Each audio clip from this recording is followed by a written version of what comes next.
بسم اللہ الرحمن الرحیم الذین طغوا فی البلاد فأکثروا فیہا الفساد فصب علیہم ربک سوط عذاب ان ربک لبالمرصاد۔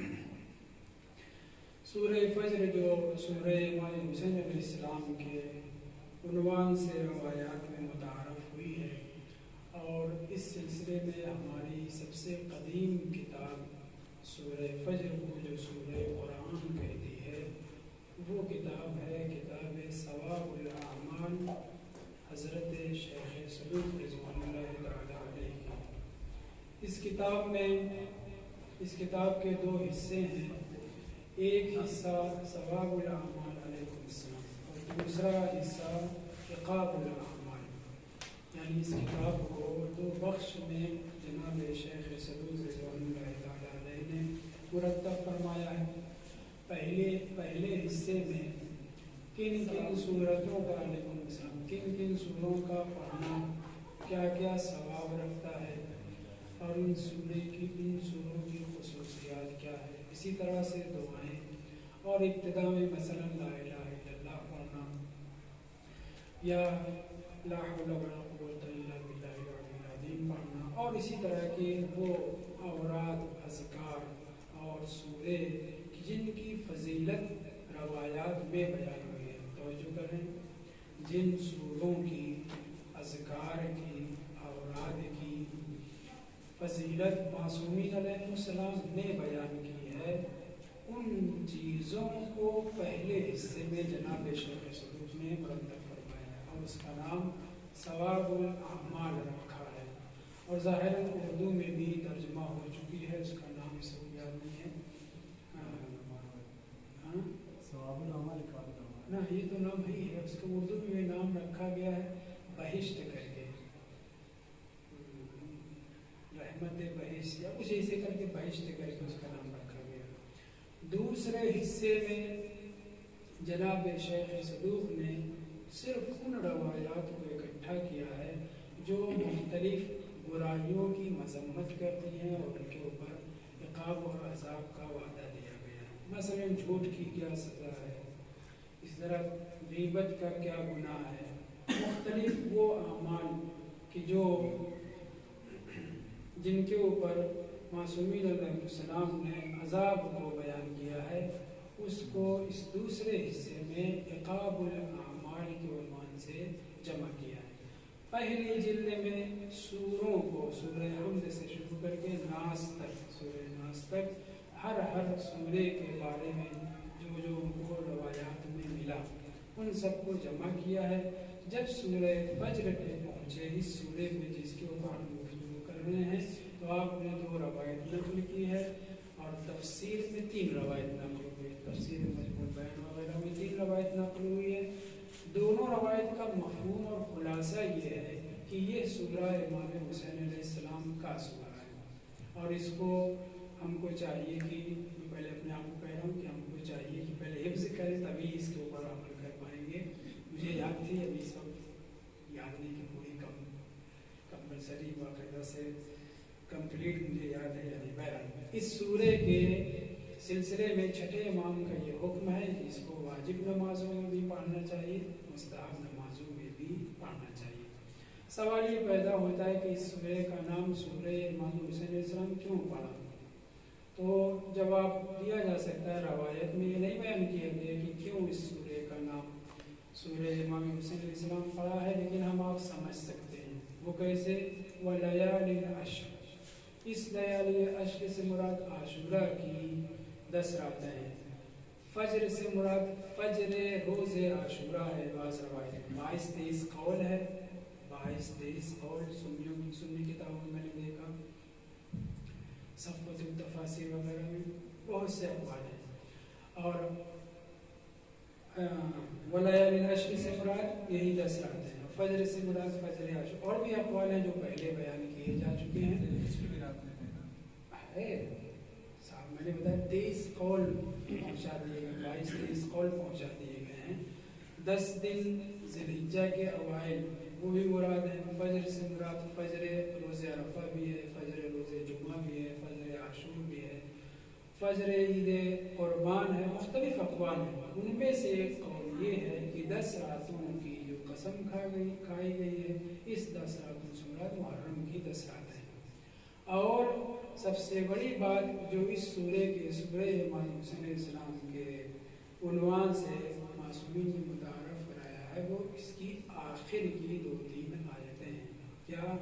یا ایتھا النفس المطمئنہ ارجعی الی ربک راضیۃ مرضیہ فادخلی فی عبادی وادخلی جنتی۔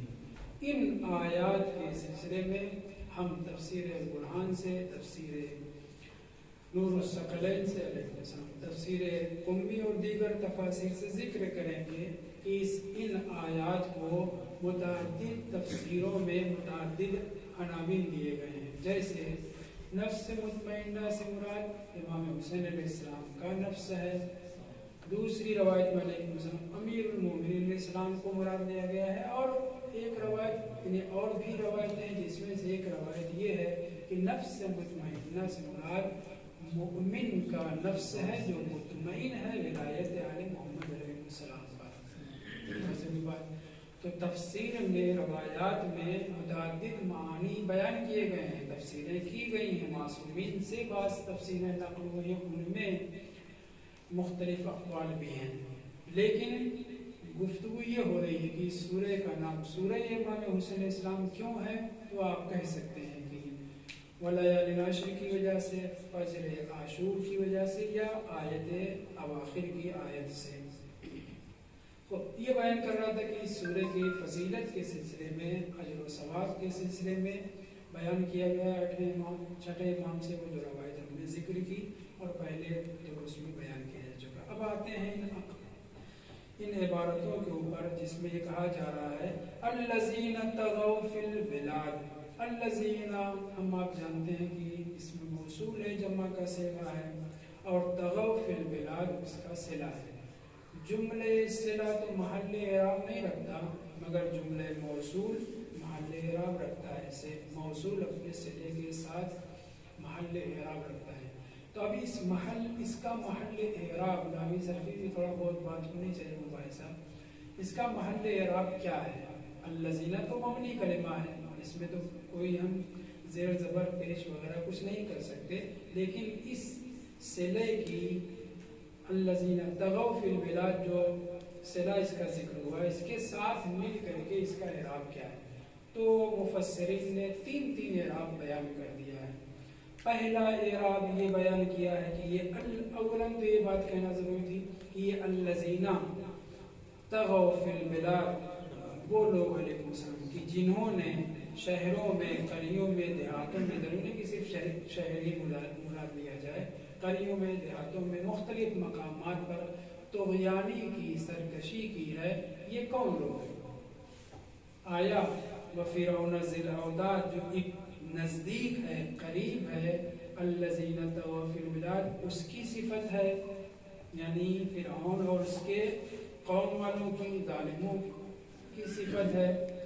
صرف قوم فرعون سے اس کا تعلق ہے، خود فرعون اور اس کے حوالی موالی جو تھے بنی اسرائیل کے اوپر جو ظلم ستم کر رہے تھے، اس کا تعلق ما قبل والے فقرے سے ہے، نظریہ ہے، نحوی اعتبار سے قریب ترین مرجع کے اوپر ضمیریں اور موصول وغیرہ کو ارجاع دیا جاتا ہے۔ لہذا فرعون ذی الاوتاد الذین طغوا فی البلاد، یہ الذین طغوا فی البلاد نحوی اعتبار سے اس قاعدے کے تحت قریب ترین عبارت فرعون ذی الاوتاد ہے، یعنی فرعون اور اس کی قوم والے جو لوگوں کو کے ہاتھ پیر میں گھونٹیاں گاڑ کر کے میخیں گاڑ کر کے مار ڈالتے تھے، ان لوگوں نے طغیان کیا شہروں میں، لہٰذا یہ صفت کس کے لیے ہے؟ فرعون ذی الاوتاد کے لیے۔ لیکن معنی اور مفہوم اور واقعات کی ترتیب کے اعتبار سے اور اس آیت میں جن کی مذمت کی جا رہی ہے وہ صرف فرعون نہیں ہے، عاد اور سمود بھی، ان کے اوپر ایک جملہ دوسرے جملے کے اوپر عطف ہوتے ہوئے کیسے آیا ہے؟ ارم ذات العماد، نہیں یہاں سے جی ارم ذات العماد یہاں سے پڑھنا چاہیے بلکہ الم تر کیف فعل ربک بعاد، کیا آپ نے نہیں دیکھا کہ اللہ نے قوم عاد کے ساتھ کیا کیا؟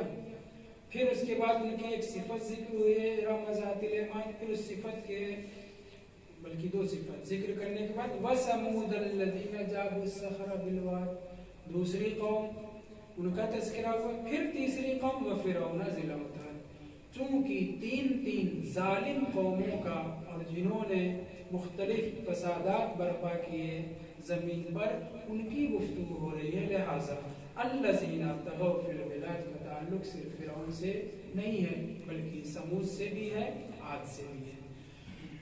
ایک مفسر کہتا ہے وَهُوَ الْأَقْرَبُ، اور یہی قریب تر ہے، یہی زیادہ معنی کے اعتبار سے یہی بہتر لگ رہا ہے کہ یہ جو الَّذِينَ طَغَوْا فِی الْبِلَادِ ہے کہ جنہوں نے شہروں میں طغیانی کی، صرف فرعون اور اس کے لشکری اور حوالی موالی نہیں تھے، سمود نے بھی اور عاد نے بھی ایسا کیا تھا۔ اگلی تو میں یہ بیان کر رہا تھا کہ الَّذِينَ جو جملہ صلہ موصول ہے، اس جملے کا محل اعراب تین نظریہ پایا جاتا ہے۔ ایک نظریہ یہ ہے کہ یہاں پہ خداوند متعال مذمت کر رہا ہے، خداوند متعال کیا کر رہا ہے؟ مذمت کر رہا ہے، لہٰذا ازمو مذمت کا متکلم کا صیغہ، ازمو تقدیر میں ہے، الذین کا پورا جملہ اس کا مفعول واقع ہوا ہے، لہٰذا محلن کیا ہے؟ منصوب ہے۔ وَفِرْعَوْنَ ذِی الْأَوْتَادِ ازمو الذین طغوا فی البلاد، یہ ازمو کیا ہے؟ فعل مضارع متکلم کا صیغہ حذف ہے، جس کی وجہ سے الذین طغوا فی البلاد کیا ہو جائے گا؟ منصوب ہو جائے گا۔ لیکن ضرورت کیا ہے اس تعویل کرنے کی؟ الاصل عدم الحذف، اصل یہ کہ آیات میں، روایات میں، اشعار میں، حدیث میں، کلام عرب میں، کسی چیز میں اصل یہ کہ حذف نہ ہو۔ آپ زبردستی ایک چیز کو حذف کر کے، اگرچہ معنی کو سمجھنے میں دشواری نہیں ہے کہ وہ مذمت کا پہلو پایا جاتا ہے، لیکن زبردستی کلام خدا میں یا کلام اولیاء خدا میں حذف تقدیر لینا درست نہیں ہے جب تک کہ کوئی قرینہ وغیرہ موجود نہ ہو، لہٰذا ہم نصب والی صورت کو تسلیم نہیں کرتے، نہیں مانتے۔ واضح ہوئی بات؟ قطع نظر اس کی روایات میں کیا ہے، روایات میں ان سب چیزوں کو نہیں بلکہ علماء نحو صرف جو ہے تجزیہ و ترکیب وغیرہ کرتے ہیں۔ تو ایک تو مطلب یہ کیا گیا ہے کہ یہاں پہ ازمو حذف ہے، بعد والا جملہ جملے مفعول بہ واقع ہو رہا ہے، لہذا منصوب۔ دوسرے لوگوں نے کہا نہیں، یہاں الذین سے ایک دوسری بات شروع ہو رہی ہے، پہلے تینوں قوموں کا تذکرہ ہوا اور ان کی ایک ایک صفت بتا دی گئی۔ عاد کے لیے بتایا گیا ارم ذات العماد، اس کے بعد دوسرا التی لم یخلق مثلها فی البلاد، ان کی ایک صفت بتا دی گئی ہے۔ پھر سمود کی جب بات آئی تو الذین جابوا الصخر بالواد، الذین کے ذریعے سے ان کی صفت بتا دی گئی ہے۔ وفرعون ذی الاوتاد، میں فرعون کی ذی الاوتاد جو صفت ہے وہ تو ذکر ہو گئی، لیکن قوم فرعون، اس کے حوالی موالی، وہ سب کے سب تباہی اور بربادی اور قوموں اور بلاد کو فساد اور اس میں طغیانی کر رہے تھے، ان کی توصیف نہیں ہوئی ہے، یہ ان کی توصیف ہے۔ جب ان کی توصیف ہے تو پھر ہم یہاں پہ کیا تقدیر ملیں گے؟ ہم مبتدا ہے مرفوع، الذین طغوا فی البلاد اس کی خبر ہے، یعنی پورا یہ جملہ الذین طغوا فی البلاد کا الگ جملہ ہے جو فرعون یا فرعون کے حوالے موالے کی تفصیل بیان کر رہا ہے کہ وہ لوگ کیا، جبکہ اس سے پہلے ہم نے کیا مانا؟ اقرب یہ کہ سب کے لیے ہو، صحیح ہے۔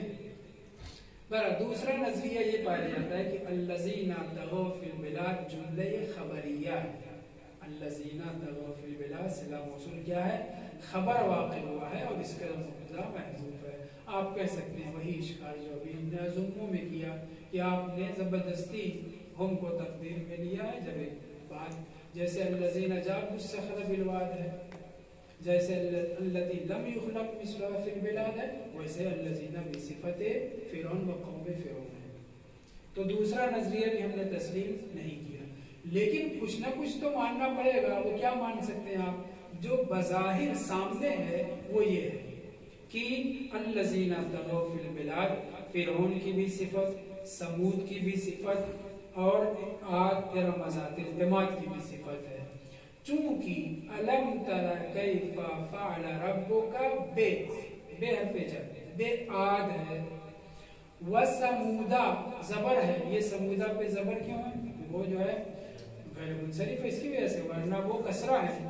بے جو داخل ہوا ہے عاد کے اوپر، وہ بے در حقیقت سمود کے اوپر بھی ہے اور فرعون کے اوپر بھی ہے. یعنی ظاہری طور پر کلام میں کسی چیز کو تقدیر میں لینے کی ضرورت نہیں ہے، بلکہ یہ الذین طغوا فی البلاد محلا مجرور ہے. جر دینے والا کون؟ فرعون.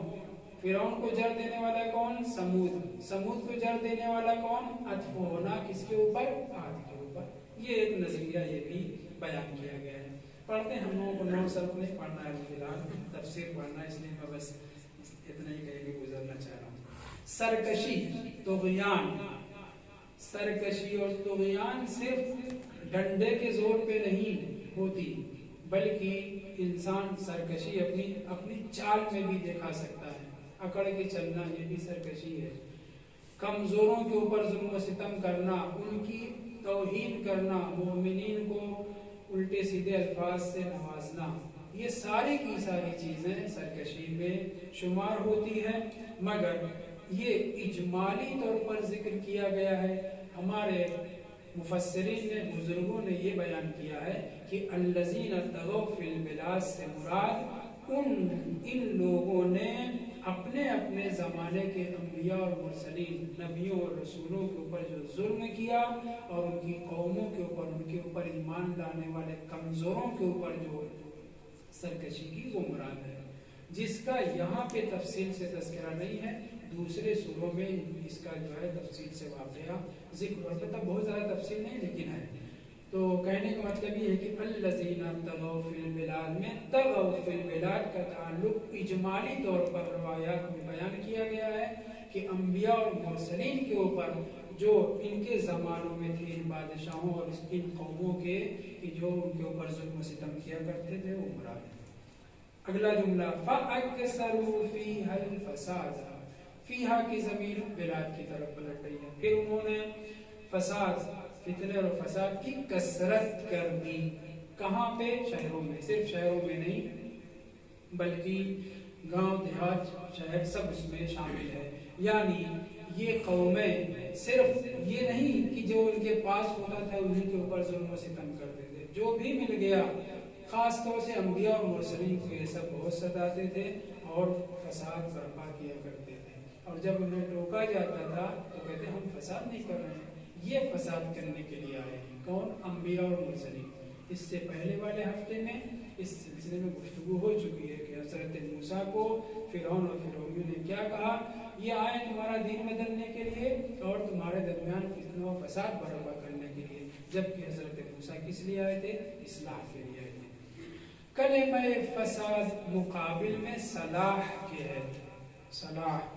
صلاح کا تعلق صرف مصلحت اور صلح اور میل ویوہار کے نہیں ہے، بلکہ اس کا تعلق ہر چیز سے، ہر نیکی سے ہے. ہر نیکی سے تعلق صلاح کا ہے. مقابل میں لفظ جو استعمال ہوا ہے فساد کے، وہ صلاح ہے، اور صلاح کے فساد. لہذا علماء تفسیر نے یہاں پر دونوں کلمے کے آپس میں تضاد کے اعتبار سے تفسیر میں یہ کہا ہے کہ جب صلاح ہر اچھائی کے لیے، ہر خوبی کے لیے استعمال ہوتا ہے، تو فساد جو اس کی ضد ہے وہ ہر فساد کے لیے، ہر فتنے کے لیے، ہر تباہی، ہر سرکشی کو شامل ہے. چاہے وہ ہاتھ پیر کے ذریعے سے ہو سرکشی، چاہے زبان کے ذریعے سے سرکشی ہو، چاہے سورس وغیرہ غلط طریقے سے لگایا جائے، رشوت، ہر چیز، ہر فساد کو شامل ہے. اور یہ قومیں جن کی مذمت کی جا رہی ہے، یہ اپنے صرف زمانے کے انبیاء کے اوپر ظلم و ستم نہیں کرتے تھے، بلکہ ان کے اوپر ایمان لانے والے مومنین کے اوپر بھی طرح طرح کے ظلم و ستم کیا کرتے تھے. اسی لیے قرآن نے کہا فَأَكْثَرُوا، انہوں نے کثرت سے بلاد میں فساد برپا کیا.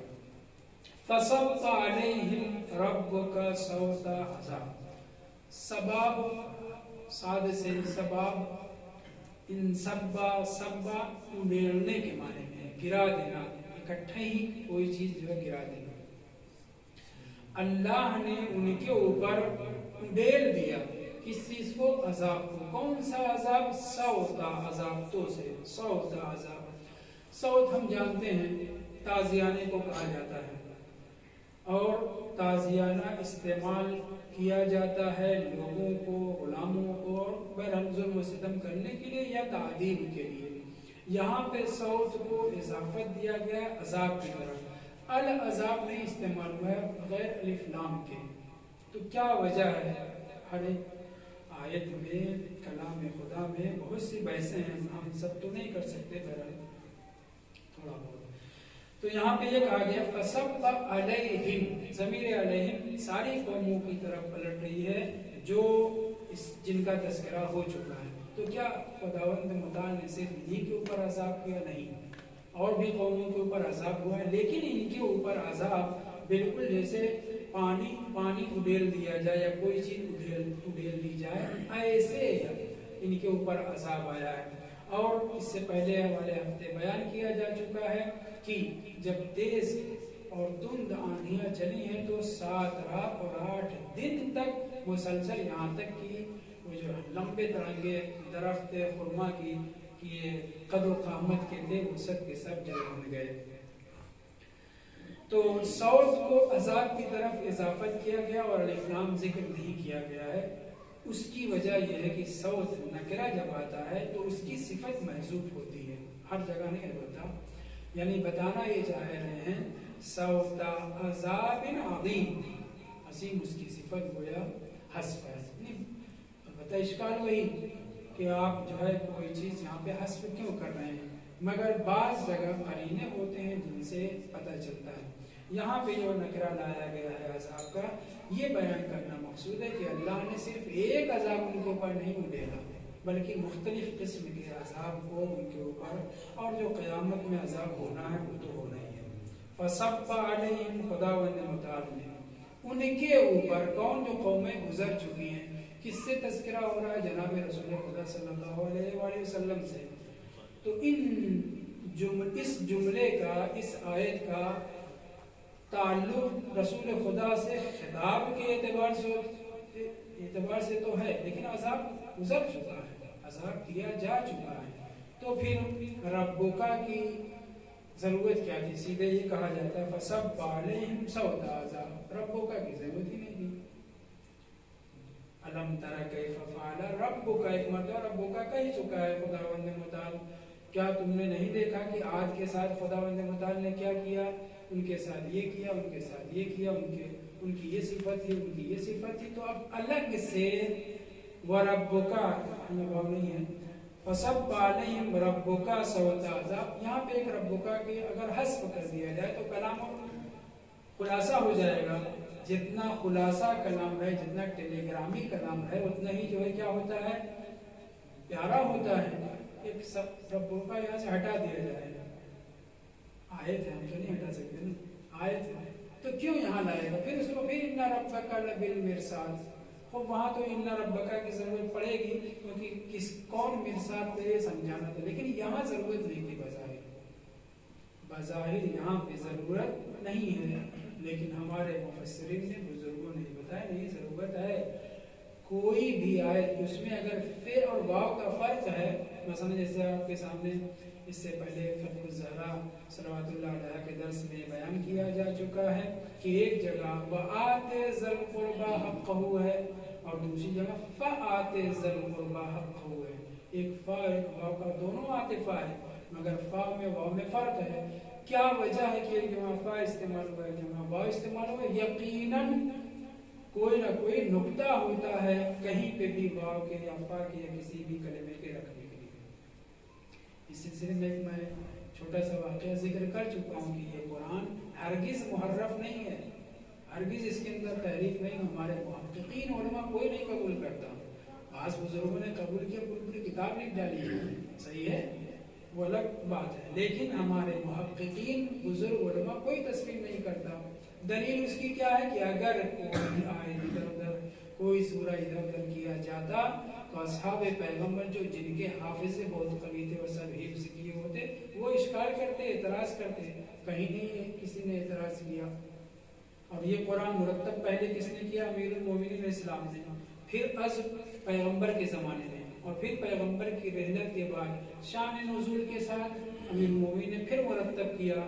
بعض نے کہا 7 دن لگا, بعض نے کہا اور زیادہ دن لگا, چونکہ آپ شان نزول اور سبب نزول لکھ رہے تھے. پھر اس کے بعد مولا کے قرآن کو قبول نہیں کیا گیا تو مرتب کیا گیا. پہلے دور میں بھی پہلے ملعون نے بھی مرتب کروایا, پھر اس کے بعد دوسرے دور میں بھی, اور پھر تیسرے دور میں بھی 3 مرتبہ ان لوگوں نے بھی قرآن کو مرتب کروایا ہے.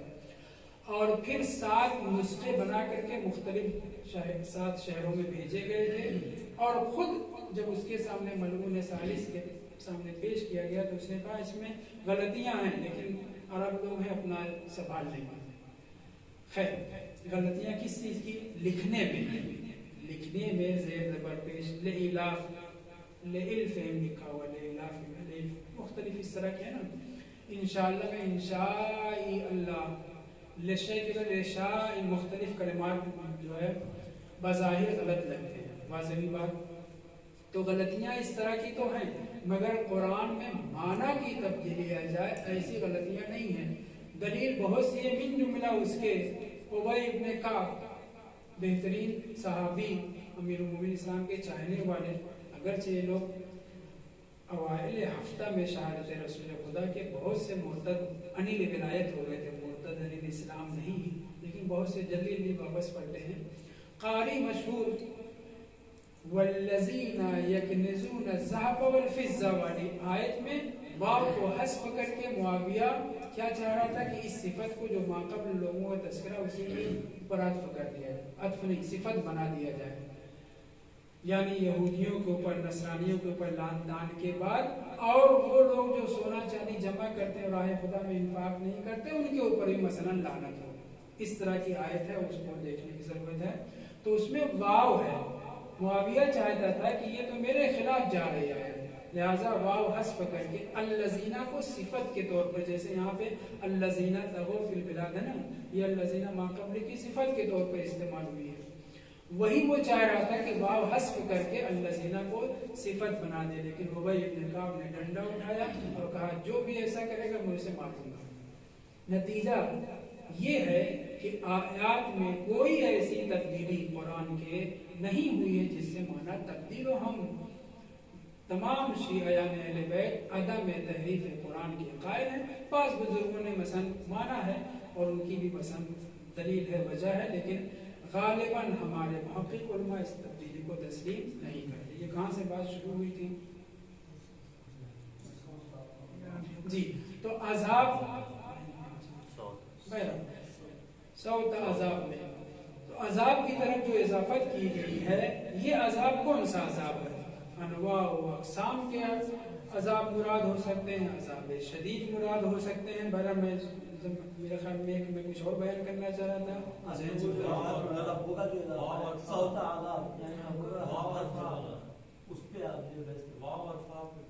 جی نہیں, لیکن یہ واو وفا کی بحث آئی کہاں سے؟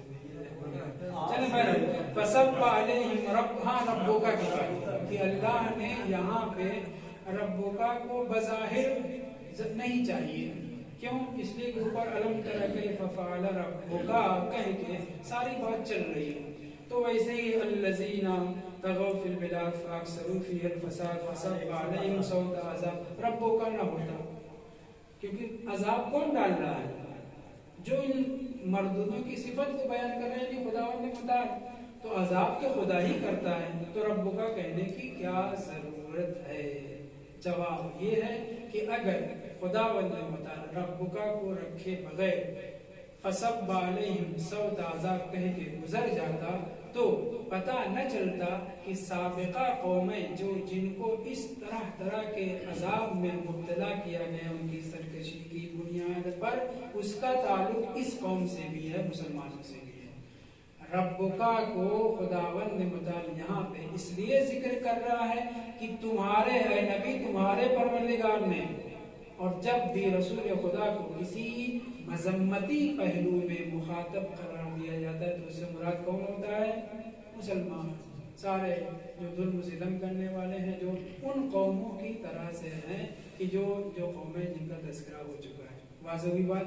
تو ربک کی یہاں پہ ضرورت ہے صرف یہ بتلانے کے لیے کہ اے نبی آپ کے پروردگار نے ان کا تو بیڑا غرق کیا ہے، اگر آپ کی قوم والے بھی ان کی طرح سے ظلم و ستم کریں گے، تباہی مچائیں گے، الٹا سیدھا کریں گے، تو ہم بھی ان کے اوپر عذاب کا سوٹا چلائیں گے، عذاب کا تازیانہ ان کے اوپر برسائیں گے. ان ربک، اور بھی باتیں انشاءاللہ. ان ربک لبالمرصاد، اور آپ کا پروردگار مرصاد پر ہے، لام تاکید کے ساتھ. اننا بھی تاکید، ربکا میں رب بھی کہہ سکتا تھا، لیکن لبالمرصاد خاص طور سے لام تاکید. مرصاد کیا ہے؟ رصد خانہ. موراغا ابھی تو ایران میں نہیں ہے، پہلے ایران کا حصہ تھا. موراغا ایک علاقہ ہے ظاہراً آذربائیجان، یہاں وہاں پہ سب سے پہلے رصد خانہ خواجہ نصیر طوسی نے قائم کروایا تھا. رصد خانہ یعنی کیا؟ آپ یوں سمجھ لیجئے فلکیات کے سلسلے میں جہاں پہ ریسرچ ہوتی ہے، ریسرچ سینٹر. سورج کی رفتار کیا ہے، چاند کی رفتار کیا ہے، ستارہ کون سا کہاں جا رہا ہے، کون کس کے قریب ہو رہا ہے، کس سے دور ہو رہا ہے، اس کے کیا اثرات ہوں گے، اس کے کیا اثرات ہوں گے، اسے رصد خانہ کہا جاتا ہے اس جگہ کو جہاں پہ یہ کام ہوتا ہے. اور آبائی سیستانی کا قم میں پل صفائی سے اترنے کے بعد وہاں پہ باقاعدہ رصد خانہ ہے، وہاں پہ بزرگان پڑھے لکھے لوگ کام کر رہے ہیں. اور یہ مواقیت الاہلہ ہر سال جو نکلتی ہے اسی رصد خانے کی وجہ سے. بہرحال گفتگو یہ ہے کہ رصد کہتے ہیں تلاش کو، جستجو میں رہنے کو. اردو میں ہم لوگ کمینگاہ کہتے ہیں. کسی جگہ ٹھہر کر کے کسی جگہ سے لوگوں کے اوپر نظر رکھنا. جنگوں میں کیا ہوتا تھا؟ پہلے ہراول دستہ آگے کر دیا جاتا تھا، جن کا کام یہ ہوتا تھا کہ پتہ لگائیں دشمن کہاں ہے، گہرائی میں ہے، اونچائی میں ہے، اس کے ساتھ کتنے اسلحے ہیں، کتنے گھوڑے یا اونٹ یا کیا ہے. ان کو جو ہے دیدابان فارسی میں کہتے ہیں، جاسوس آپ کہہ سکتے ہیں، لیکن جاسوس تھوڑا سا بھدا لفظ ہے. مراد یہ کہ ہراول دستہ ہوتا تھا جس کا کام ان سب چیزوں کے بارے میں معلومات فراہم کرنا ہوتی تھی. رصد کا تعلق کس سے ہے؟ رصد جو ابھی جن کا تذکرہ، اس کا تعلق نجوم، ستاروں وغیرہ سے ہے. مرصد یا مرصاد اس جگہ کو کہا جاتا ہے جہاں بیٹھ کر کے کمینگاہ میں بیٹھ کر کے دشمن کے اوپر حملہ کیا جائے جنگوں میں، یا کسی اونچی جگہ مچان بنا دیا جاتا ہے، وہاں سے نظر رکھی کہ شہر میں کون جا رہا ہے، کون آ رہا ہے.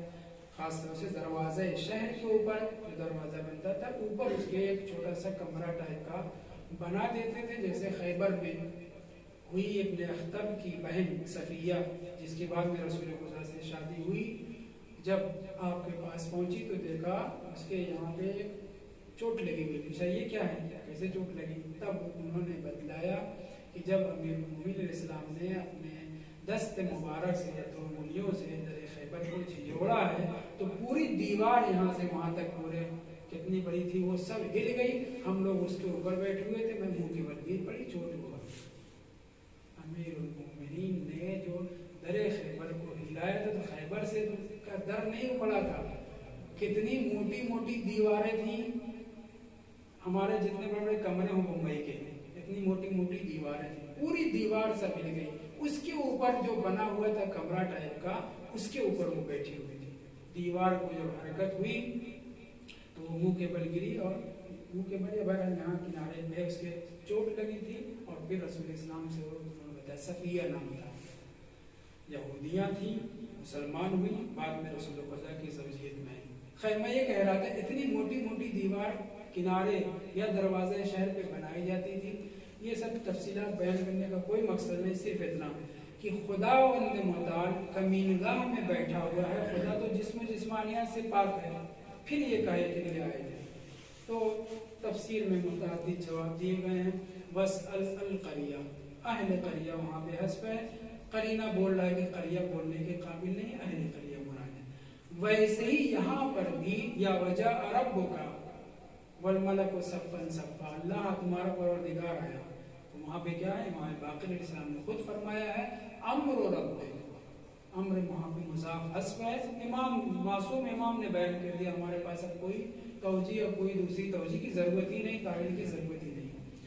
ایسے ہی اس آیت میں یہ مراد ہے کہ جیسے، اگر بہت توجہ سنیں، جیسے کوئی رصد خانے میں بیٹھ کر کے ستاروں کی رفتار کو دیکھتا ہے، جیسے کوئی دروازے شہر کے اوپر بیٹھ کر کے کون شہر میں داخل ہو رہا ہے کون باہر نکل رہا ہے دیکھتا ہے، جیسے کوئی جنگ کے میدان میں اپنی کمینگاہ سے بیٹھ کر کے دشمن کی نقل و حرکت کے اوپر نظر رکھتا ہے، بالکل ایسے ہی خداوند متعال نہیں، اس کے مانند خداوند متعال سب کا حساب کرے گا، یعنی پائی پائی کا حساب دینا ہے سب کے لیے، کیونکہ رب کا کہہ کے واضح کر دیا گیا۔ میں بات کو مکمل کروں، فَصَبَّ عَلَيْهِمْ رَبُّكَ سَوْطَ عَذَابٍ عَلَيْهِمْ، ان کے اوپر تو اللہ نے عذاب اڈیل دیا، إِنَّ رَبَّكَ لَبِالْمِرْصَادِ، لیکن اے ہمارے نبی، آپ تو نہیں لیکن آپ کی قوم، اور یہ بھی روایات میں ذکر ہوا ہے کہ پورے صراط سے سب کو گزارنا، حتیٰ معصومین اور انبیاء و مرسلین کے لیے بھی، مگر بیٹھے مثلا ہم بات کر رہے ہیں، معلوم ہوا کہ وہ پار ہو گئے، پتہ ہی نہیں چلا، پلک جھپکنے سے پہلے بھی بہت سے لوگ پورے صراط سے پار ہو جائیں گے، اور مختلف قسمیں جو بیان کی گئی ہیں لوگوں کی، مومنین کی اور غیر مومنین کی، وہ سب آپ جانتے ہیں۔ بس میں ایک روایت اس سلسلے میں پڑھ دوں جلدی سے، پھر اس کے بعد بات کو ختم کرتے ہیں۔ حضرت امام جعفر صادق علیہ السلام فرماتے ہیں، یہ جو مرصاد، اس سے کیا مراد ہے، اس مرصاد سے کیا مراد ہے؟ میں نے بتایا کمینگاہ، رصد خانہ یا دروازے شہر پہ بیٹھ کر کے سب سمجھانے کے لیے فرماتے ہیں قنطرۃ علی الصراط، پورے صراط جو انسان جہاں پہ محل حساب ہوگا وہاں سے پار ہو کر کے اس قنطرہ سے، اس جسر سے، پل سے جنت یا جہنم میں جانا ہے۔ قنطرۃ علی الصراط لا یجوزها عبد بمظلمۃ، لام کے نیچے کسرہ، مظلمۃ، کوئی بھی بندہ کسی کے اوپر بھی اگر ظلم کیے، چاہے جتنا ظلم کیا ہو، چاہے جتنا کم، چاہے جتنا زیادہ ظلم کیا ہو، وہ اس پل سے لا یجوزها عبد، کوئی بھی بندہ، عبد النکرہ ہے، کوئی بھی بندہ گزر نہیں سکتا کسی دوسرے بندے کے اوپر ظلم کرنے کی وجہ سے، جب تک کہ اس کا رد مظالم نہ کر دے۔ مظلمہ، مظالم اس کی جمع ہے، ایک حکم ہے فقہ کا، رد المظالم کے عنوان سے، رد المظالم کے عنوان سے۔ مثلا ہم نے جوانی میں یا ادھیڑ عمر میں یا بچپنے میں کسی کا مال چرایا، اب وہ معلوم نہیں ہے، کسی کا کچھ کیا ہے اور ہم اس کو واپس کرنا چاہتے ہیں، اب ہمارے پاس امکان نہیں، مثلا بے عزتی کی بات ہے، مثلا لوگ جان جائیں گے تو الٹا سیدھا بولیں گے، یہاں کیا کرنا ہے، رد مظالم کرنا ہے۔ رد مظالم یہ کہ وہ مال اس کی طرف سے جس کا چرایا، یا صدقہ کیجیے یا اس سے کہا رہا ہے خیر انجام دیے، مختلف طریقے بتائے گئے ہیں۔ کوئی بھی کسی کے اوپر کسی طرح کا ظلم و ستم، غصب کیے ہوئے مال کے گزر نہیں سکتا، یعنی اس کا سد باب کرنا پڑے گا، رد باب کرنا پڑے گا۔ سد باب بند کرنا، رد سے مراد تردید حق، اس کا حق اسے دینا پڑے گا، دنیا ہی میں دے کر کے کام ختم کرے۔ جن کے مال کو ہم نے بچپنے میں، جوانی میں، بڑھاپے میں یا جب بھی ادھر ادھر مارا ہے، اس کو دنیا ہی میں صاف ستھرا کر کے، اگر نہ کر سکے تو میدان محشر میں یا آپ کے اوپر ہلکا پھلکا عذاب ہوگا، ہلکا پھلکا میں نے کہہ دیا، اس کے بدلے میں عذاب ہوگا، یا پورے صراط پہ آپ کو جھیلنا پڑے گا، اور اگر اس سے بھی زیادہ بڑھا تو جہنم کے اوپری طبقے میں جلنا بھی پڑے گا۔ وہاں پہ بھی رد مظالم ہو سکتا ہے، کیسے؟ اپنی نیکیاں دینا پڑے گا یا اس کے گناہ کی سزا اپنے اوپر، مختلف باتیں اس سلسلے میں کی جا چکی ہیں۔ پانچویں امام فرماتے ہیں یوزع الصراط ادق من حد السیف، تلوار کی دھار سے زیادہ تیز اس کے اوپر صراط کو رکھا جائے گا، جس کے اوپر 3 الگ الگ پل ہوں گے، رحم فریاد کریں گے، امانت داری کا، نماز کا اور عدل پروردگار کا۔ اس طرح سے اور بھی باتیں ہیں، میں جلدی سے ختم کرنا چاہ رہا ہوں۔ الظلم، پانچویں امام پیر فرماتے ہیں الظلم فی الدنیا هو الظلمات فی الآخرہ، دنیا میں جیسا بھی جس طریقے کا بھی ہم، یہ صرف ظلم نہیں کہ کسی کو مار دے بلا وجہ، اپنی بات سے مارنا، اپنے اثر و رسوخ کے ذریعے سے دوسرے کو ڈالنا، یہ بھی ظلم ہے۔ مختلف قسمیں ظلموں کی۔ الظلم فی الدنیا هو الظلمات فی الآخرہ، دنیا میں جو ظلم و ستم انسان کرتا ہے آخرت میں وہی تاریکی بنتا ہے۔ آخری بات جناب ملا صالح مازندرانی یہ فرماتے ہیں کہ یہ جو قرآن مجید میں سورہ حمد میں صراط کا لفظ استعمال ہوا ہے اور دوسری جگہ پہ صراط وغیرہ ذکر ہوا ہے، واتفقوا، علماء نے بالاتفاق یہ کہا ہے، علی حملہ علی ظاہر بدون تعویل، صراط ایک تو معنوی صراط ہے، وہ تو ہی ہے جو اس دنیا میں صراط مومن کو تھامے ہے، وہ صراط آخرت سے بآسانی پار ہو جائے گا، یہ تو ہے، یہ سب بھی ہے، لیکن بالجملہ بالجملہ کہیں تمام علماء کا اس بات کے اوپر اتفاق ہے کہ پل صراط واقعیت رکھتا ہے، یہ نہیں کہ صرف معنوی چیز ہے، نہیں، واقعیت رکھتا ہے۔ اور میں پہلے بیان کر چکا ہوں، آج بھی ذکر کیا کہ یہ پل صراط اس کے اوپر سے ہر ایک کو گزرنا ہے، گزرنے کی کیفیت الگ الگ ہوگی۔ جناب ملا صالح مازندرانی مجلسی اول کے داماد، علامہ مجلسی کے بہنوئی، ان کا یہ کہنا ہے کہ ہمارے علماء کا اتفاق ہے کہ یہ پل صراط واقعیت رکھتا ہے۔ اور پانچویں امام کی حدیث ابھی ہم نے سنی، کیا کہ تلوار کی دھار سے بھی زیادہ تیز ہے، تو اس کے اوپر سے گزرنا کیسے گزریں گے؟ اگر مودت، محبت، ولایت امیر المومنین علیہ السلام ہے، ساری اپنا سارا کچا چٹھا جو صحیح کر چکے ہیں، تو پھر ہمیں کوئی تکلیف نہیں، کوئی پریشانی نہیں، ایسے ہی کالبرق الخاتم، اور بھی تعبیریں ذکر ہوئی ہیں، انشاءاللہ گزر جائیں گے۔ وآخر دعوانا الحمدللہ رب العالمین، وصلی اللہ علی محمد وعلی آلہ